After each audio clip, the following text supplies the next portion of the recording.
Wintertodt and Guardians of the Rift is about to get some love, apparently, through Poll 82. Jagex said this was coming 6 months ago when they did the Chambers of Xeric changes poll. You might remember at Poll 81.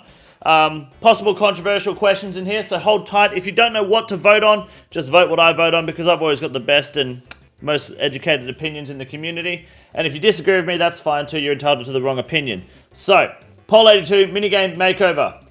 Let's have a look. Everybody loves a good minigame. Wrong. We fucking don't. Whether they're for fun or a training method or somewhere in the middle, nothing beats enjoying a minigame with your fellow scapers. Completely incorrect. Stuff to improve on this winning formula, but our latest quality of life poll details some proposals that aim to do just that. Wintertodt, everyone's favourite minigame. Let's have a look. We'll start off with the Pyromancer's Stronghold. Is that what it's called? Right, okay. Wintertott's Frozen Prison is a second home for most of you, since the way damage is calculated means that it's currently optimal to try and knock out all your fire-making XP while you still have 10 to 17 HP. This massive advantage means that the early stages of the new adventure can turn into a real grind and feel far too restrictive. It's shit. That's why I don't do it. Alright, the changes we're presenting today aim to make Wintertodt feel like a fun activity at every stage of account progression and less like something to get out of the way early. That's good. Take away the time between match start and XP get. Well, no, they've made it, it's only a minute between games now, right? They made it faster between each Wintertodt cases, so you have time to bank and come back. I don't think that's too bad. It's only a minute now. The XP gets really good too. So the warmth meter, our first change replaces your hit points with a warmth meter, which serves as an alternative resource for the Wintertodt to damage you and for you to upkeep. Okay. With the addition of the warmth meter, the Wintertodt will damage your warmth instead of your HP. For example, you're wearing warm clothing and have 3 or more braziers lit, you'd suffer 6 to 12% warmth reduction from the Wintertott's regular attacks, equivalent to 0.6 to 1.2 damage for the character with 10 hit points under the current system. This lets us standardize the experience for players of all hit point levels, while also giving us a greater granularity, allowing us to make fire-making levels more impactful at a more regular intervals, okay? To keep warm and stop the cold from seeping further into your bones, you'll have 2 options available: food and rejuvenation potions. If a bite of food provides 4 HP or more, the bite will restore 35% warmth. This also applies to potion doses like Sarabrews. Sarabrews, there you go. This allows players of all hit point levels to use something like cakes as their food source rather than having to switch to vastly more expensive food items at higher levels. Meanwhile, you're also enabling players to use the rejuvenation potions that normally make for healing pyromancers. Right, okay. Back the fuck up a second. Let's just hold up. Does this mean it's no longer dangerous content and hardcore Ironmen are no longer at risk of dying? Having a warmth meter rather than instead of your HP? Or will you die if your warmth hits 0? Keep reading? Okay, I'll keep reading. By converting them to 4-dose potions, here where each dose restores 30% warmth, will give them greater utility within the minigame and hopefully encourage you layabouts to give your poor pyromancers a sip if they need it. Yep. To further encourage players to engage with the mechanic, we'll add some sprouting roots to the lobby and allow you to brew rejuvenation potions between games. I like it. You want to do everything you can to keep your warmth topped up, since fully depleting your warmth meter will result in a death. Cool. That's good. So, alright, cool. So basically, it's just better food management. So you can just, is it any food, did they say? Any food that restores 4 HP or more will be better than the potion. So, okay, also, because I've been taking wines, because I've got like 6k wines, so that doesn't make a difference for me then. In fact, that's better for pretty much all food. So I like that, alright. And yeah, if your warmth meter runs out, you die, sweet. Since these potions would have a left-click drink option, if this change goes through, we'd like to add a left-click heal option to any wounded pyromancers to save you having to right-click the potion every time. There is already a left-click heal option on the pyromancer, isn't there? I'm pretty sure you just left-click the pyromancer to heal him already. Or is that a rune light thing? When does this take effect? It needs to be polled first. Only when dead? Oh, okay, I see. Oh, so they can just heal them. Oh, I like that. Okay, cool. I get it now. Other Wintertodt changes. The idea of being able to sustain yourself without having to bank sounds appealing on paper. Okay, so we'd like to give the Wintertodt rewards a Temporos-style makeover. Rather than obtaining a supply crate after every game, we'd like to make a massive pile of crates that the Pyromancers will graciously let you pull from. This doesn't change the amount of rewards you actually obtain. 15,500 points will still store you 28 loot rolls. We're just optimizing how the crates are stored so that you can clear up your bank and still do a grand opening whenever you'd like. I like that. That's cool. Awesome. On the topic of rewards, we also like to move the Burma torch to the offhand slot, which is massive. Okay. Allowing players to equip the torch and an axe at the same time. That's fucking big. I like that. Hell yeah. Fuck yeah. Lastly, we'd like to add a short invincibility window between Wintertott's normal attacks so that players are guaranteed to get at least one fletching action in before being interrupted again. Question remains, why fletch? Okay, but what about... I feel like, yeah, I would like it if they removed Wintertott's like ability to stop your actions. I think that does suck. Because the only thing that doesn't get stopped is the wood cutting itself. But I guess for the sake of it being you're frozen, so it freezes your action, is playful and cute, so why not? I like the torch being in the offhand. That's nice. It's an extra inventory slot. The warmth system is unironically pretty fucking big and makes perfect sense. That makes it completely manageable for all players. That way there's no like sense of locking your account or no pressure to go forward on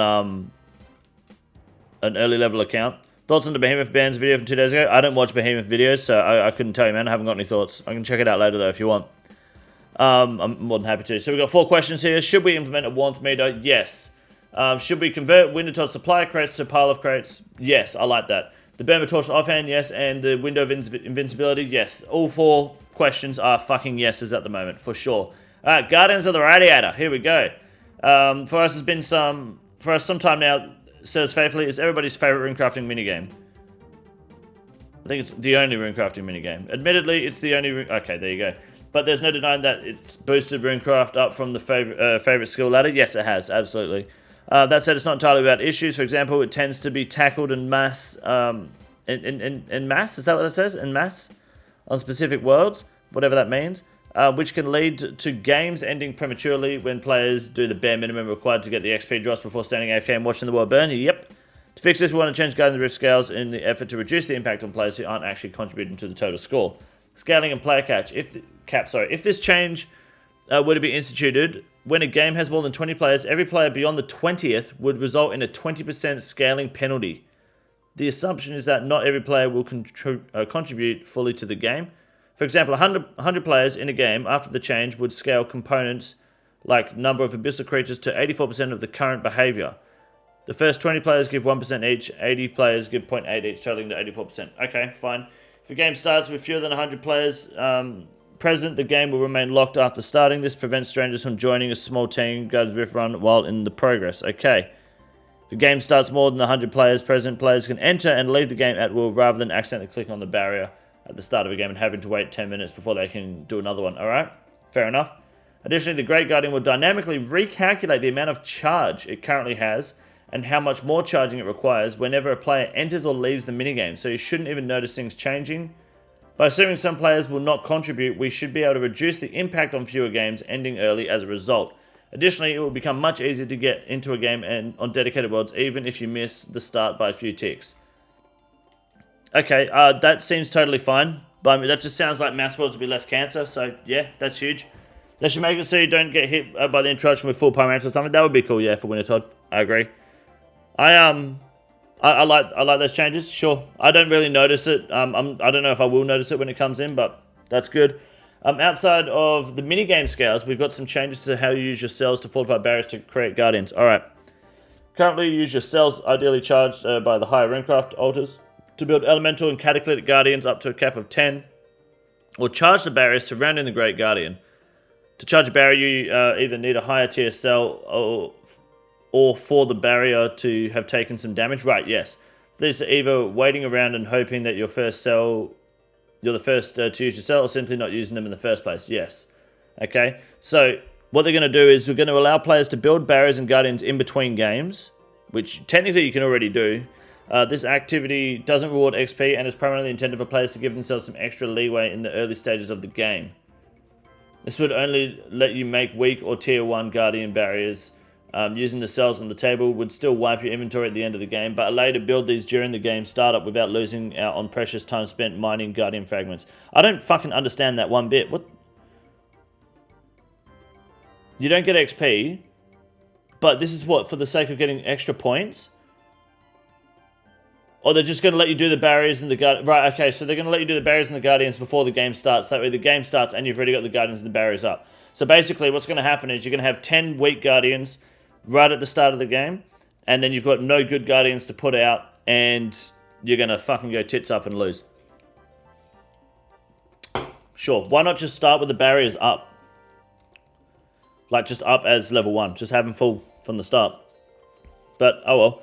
Players will now receive XP and Cataclysmic or Elemental Energy regardless of whether the barrier was at full HP. Okay, that's good, meaning you won't have to wait for the shield. That's good. They should have done that a long fucking time ago. Players can receive up to 2,500 runecrafting XP and 450 energy per game when using cells to strengthen barriers, recharge barriers, or create guardians. The cap still rewards players for using their cells, but is low enough that they're encouraged to keep actively crafting runes rather than running cells the whole time. We'll be keeping a close eye on these caps and might look to reduce it if we feel it's encouraging unhealthy gameplay patterns. Understandable. Makes sense. Our next change swaps the cost of repairing barriers from 10 Guardian Essence to 12 Guardian Fragments. This simply makes it easy to repair barriers. Yes, I fucking hate that it's Essence, man. Making it Essence is so bad. Fragments would be way better. Because like you get there and then you don't have any Essence. You have to go back, make the Essence, and then run back to it. And someone's already fucking repaired it. Complete waste of time. Should we allow players to build and charge barriers and guardians while the game is still starting up? Yes, I think they're all good changes. I feel like maybe the game should just start with level 1 barriers. And maybe a guardian or two if you want, but allowing people to do it, not getting XP or energy is just, you're just relying on people to actually still fucking do it. Which I'm sure some people will. They seem fine, no problem there. We want to adjust the Rift choice for the very first second of the game to introduce more variants. This is particularly relevant for small teams. A fascinating strategy which you can learn all about in this wonderful guide from P.O Box Jong. Okay. For small teams, the choice between a weak elemental altar such as air and a weak cataclysmic altar such as mine can be a rough start to the game, especially if the second wave also leaves much to be desired. So I'd like to adjust the first wave behavior to guarantee at least one medium tier altar to choose from, effectively by re-rolling air into water if your starting wave would have been body mine paired with air altar. Okay. Fair enough. That gives you some decent power in the start of the game. Sure, that's fine. I'm aware of that being a problem and it is annoying, so that's good. Yes to that as well. So far, yes to every question. First, we'd like to add a big search. It's a working title. Okay, option to the Rift Pool so that you can spend 5 points at once. This isn't exactly a game changer, but would help make a quicker dent in your point stockpiles. It'll also allow us to future-proof the minigame for temporary game modes like leagues where we might offer more points per game. That's understandable, though I do like just pulling at a time, but if you big search, that's fine. If you'd like to put big search to the test, but don't have loads of points, you might like the option to trade in 25 Abyssal Pearls for an extra search from the Rewards Guardian. It's effectively a bonus roll for everyone who's got the remnants of the eye already, or anyone chasing the pet. I mean, that's cool, I don't mind that, but the problem is, I guess it's for people who are chasing the pet, right? Do you know how fucking long it takes to get 25 pearls? Like, you're probably level 80 runecrafting by the time you get the full outfit. That's, I mean... Yeah, I would have preferred them just to make the pearls less rare, but yeah. I mean, if you want to buy searches, that's interesting. Not sure how many people have spare pearls, but send it. Our final proposal, given the Colossal Pouch used for players before they hit 85 runecrafting, where they still need to hit the level required for it to be a proper upgrade, would like to let players fortunate enough to snag the Abyssal Needle get some use of it. Would effectively scale the quantity of essence the pouch can store depending on which other pouches you can already use. This ultimately means a little less clicking while you're on your way to 85 runecrafting, but the Colossal Pouch still requires 56 crafting. Oh, can I make that shit? I can't use it, but I didn't know I could make it. Hell yeah. Here's how much extra essence we think you'd get. Currently, it's... Okay, I see. So, you'd get an extra... 7. What? Level 25 is currently 7 extra essence for medium pouch, but if you had level 25 in the Colossal, okay, so it'd be the exact fucking same. Right, okay. It's just, okay, it gives you the extra inventory slot, I see. I think I understand that. Makes sense. Numbers come from taking the numbers of essence on the pouches can store, then subtracting the number of inventory spaces the pouches take up. For example, a small, medium, large pouch can store up to 18 essence. Take out 3 inventory slots, resulting in 15 extra essence. Yes, okay, that makes sense. I get it. That's fine, I think. That's totally fine. I'm 78 and just got the full outfit. Yeah, it takes a while to get the full outfit from Guardians of the Rift. Yeah, I feel like pearls are super rare, toxically rare, but fair enough. Still do 85 rune crafting to make it. No, you need 56 crafting to make it, don't you? You don't need 85 rune crafting to make it, apparently. I thought you did, but I'm pretty sure I've got the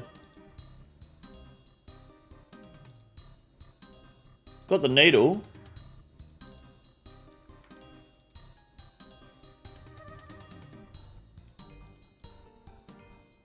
Okay, so you need 85 crafting to attempt to stitch it together. So are they going to remove that then? They would remove that then. Okay. Makes sense. All right, then I'm all for it. Yeah. I don't know if they realize that at the moment that that's what they need to do, but yes. Okay, cool. Awesome. Yeah. Yeah, to those all questions, absolutely yes. All right, here we go. Temple trekking. Fuck. Remove the infamous bog section. What the fuck is the bog? Oh, that's the one with the stick, right? Yeah, fuck that. Increase the quantity of nail beast nails dropped by nail beasts. Yeah, that's cool. The bog section, this area takes, you guys know, where you got to stick your stick in the floor and get stuck and die. Yeah, fuck that. They're going to remove that shit. That's awesome. Should we remove the bog encounter from temple trekking? Any instance where you would have received a bog encounter would be replaced by the bridge encounter featuring zombie lumberjack. Perfect. Yes. Should we increase the quantity of nail beast nails dropped by nail beasts from 1 to a random 2 to 3? Perfect. Yes. Should we make the nail beast attacks sound quieter? No. Question 16 is a no. Jagex is trying to ruin the game. No. Turn that shit off immediately. That's going to be the title for this video now. Jagex is ruining RuneScape. And then it's just going to be no. I want 2,000? Yeah, kill yourself. Yeah. That's a no vote right there. Make them louder if anything. GZ Fairgo. Unpolled. Remove the delay from the tea drinking dialogue after... This is for Mahogany Home, sorry. Remove the delay from the tea drinking dialogue after finishing the contract. That's unpolled, so that's good. Totally make everything faster. Move Amy's saw to the offhand equipment slot, which is good again. That means you can hold the hammer and the saw. And remove the furniture section, furniture selection interface from the contracts if you already have the necessary supplies. Does that imply that you just click and build? You don't have to press click and then press 3 or whatever, depending on the planks you're using? That's what that would mean, right? Because that's massive. You just click, click, click, click, click, and go. You could one-tick the fuck out of these houses. Shit, that would make this minigame so much faster. What's up, Jizzes? Are you late? Yeah, you're 3 hours late. That would be amazing, cunt. Hell yeah.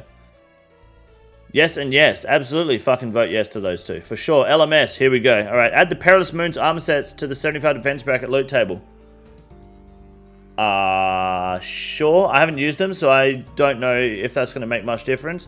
Unpolled, increase the speed at which the fog spreads during the minigame. Yes, thank fucking God. We're always keen to mix up PvP minigames and add the Perilous Moons armor sets to the last man standing. Seems like a no-brainer. If there are other items you'd like in the final chest, let us know and we'll make it happen. Bone claws? Why not? Bring them to LMS. Increasing the fog speed will stop bad actors from dragging games out. Bots.